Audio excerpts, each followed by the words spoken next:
It's very easy to be inspired by couture. And if you look in the archives here, each and every dress has a history linked to the woman.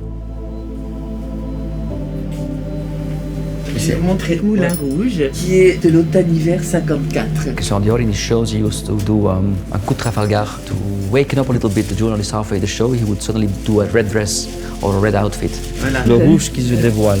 Le charme de cette tenue, c'est aussi parce qu'il y a presque comme un dégradé. Il y a une vie dans la couleur. C'est une évolution. Red is a very powerful color. Red is the color of life, literally. I mean, it's the color that runs through your body. It's the color that you get when you're excited, when you're angry, when you're passionate. The color of love, also the color of hate. It's a color of emotions. Voilà des exemples de différents créateurs de la maison. C'est un manteau de voyage créé par Monsieur Dior pour la ligne ailée de l'automne-hiver 1948. C'est un rouge braise. Oui. Et là, c'est John Galliano? Alors ça, c'est John Galliano. Magnifique. Le printemps-été 2005. Panne de velours, un beau rouge profond. Ouais. Bien sûr, celle-ci, c'est de Maria Grazia, le printemps-été 2017. Et ça, c'est un vrai 999 pour moi. Le rouge 999. Complètement. The strength about Dior is that each designer, for example, we have Gianfranco Ferré, Saint Laurent, Marc Bohan, Raf Simons, Maria Grazia, John Galliano, they're all here and each one of them was able to recreate his own new look. That's also what we do with the makeup. Each time again, literally, we create new looks. We did 75 shades, which is a lot. They are going from a whole new range of nudes through bricks, corals, oranges, reds, in different finishes. We got a beautiful lipstick formula, we call it Velvet, because of this luminous matte and this deep, intense pigment. In the detail here, you see all the nuances of violin and blue. This classic Bordeaux, very dramatic color, and then all the draping that gives different light. If I look from here, it's very luminous, the velvet. If I look from this side, it's almost black. And that's the strength of velvet. It's not just an ordinary matte. That's what we try to recreate also in our lip formula.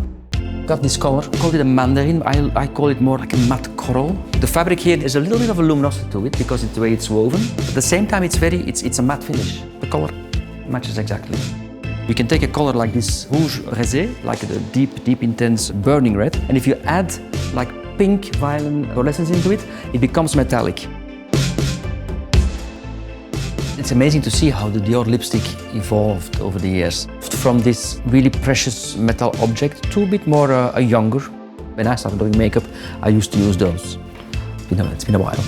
And then this pack evolved into what we know today, the Rouge Dior, iconic one with the canache and then the canache with the belt. It actually started with something we just reintegrated in the new launch, the concept of refills.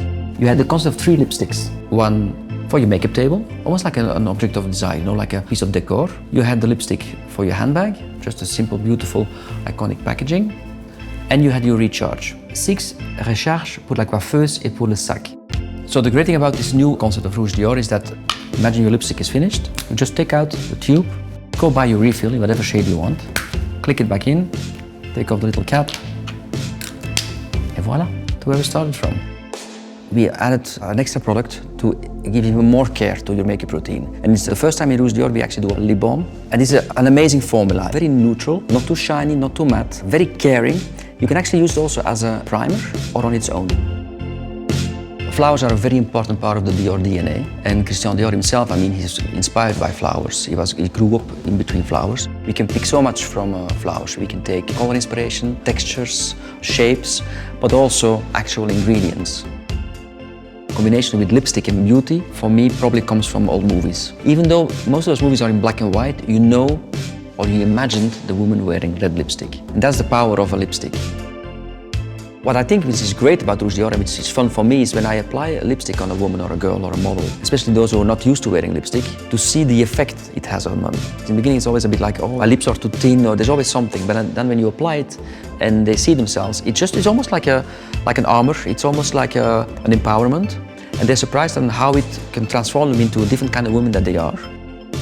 Makeup in general, and that not only goes for lipstick, if you wear it with confidence, anybody can wear it. And that's all.